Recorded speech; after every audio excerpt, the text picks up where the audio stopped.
প্রিয় ভিউয়ার্স, আসসালামু আলাইকুম। আপনারা যারা ঢাকা শহরে বসবাস করেন কিন্তু কোলাহল মুক্ত কোনো জায়গা খুঁজে পান না, তারা চলে আসতে পারেন নিশ্চিন্তে উত্তরা 18 নম্বর সেক্টর, যেটাকে আমরা দিয়াবাড়ি এলাকা নামে চিনি। আপনারা চাইলে আপনাদের সন্তানাদি নিয়ে পরিবার পরিজন নিয়ে এখানে আসতে পারেন। বিশেষ করে ছোট্ট বাচ্চা যারা আছে তারা ঢাকা শহরে ঠিকঠাক মতো খেলাধুলা করার ওই রকমভাবে জায়গা পায় না। আপনারা তাদেরকে নিয়ে এখানে এসে কিছুটা সময় অতিবাহিত করতে পারেন।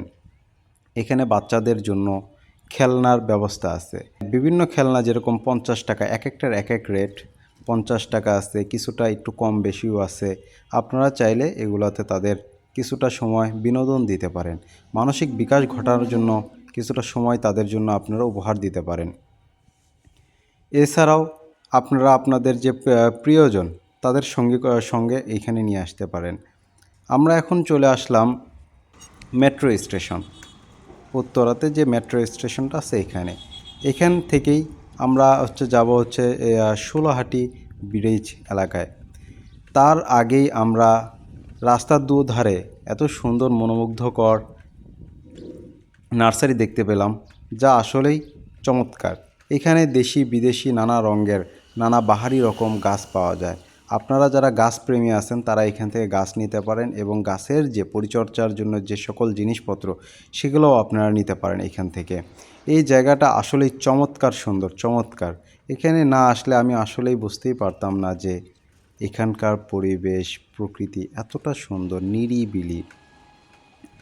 এগুলো দেখতে দেখতেই আমি চলে আসি ষোলোহাটি ব্রিজ এলাকায়। এখানে আসার পরে এত সুন্দর চমৎকার দৃশ্য, যা আপনারা যখন দেখবেন তখন বুঝতে পারবেন। তার পাশেই রাজুক প্রকল্প, আবাসন প্রকল্প। পাশ দিয়ে বয়ে গেছে লেক। খুব সুন্দর একটা লেক। 200-250 টাকার বিনিময়ে নৌকা ভাড়া পাওয়া যায়। আপনারা চাইলে সঙ্গীদের নিয়ে নৌকা ভ্রমণ করতে পারেন। কিছুটা সময় এই রাজুক প্রকল্প এলাকায় হাঁটাহাঁটি করার জন্য আমি এখানে একটু রওনা হলাম। প্রিয় ভিউয়ার্স, আপনারা আপনাদের জীবন সঙ্গী বাচ্চাদের নিয়ে কিছুটা সময় পার করতে চাইলে আপনারা অনায়াসে এই এলাকায় চলে আসতে পারেন। এই এলাকায় আরও রয়েছে BGMEA university, Shanto Mariam university ও ওয়ার্ল্ড ইউনিভার্সিটি অব বাংলাদেশ। প্রিয় ভিউয়ার্স, ভালো থাকবেন। আসসালামু আলাইকুম।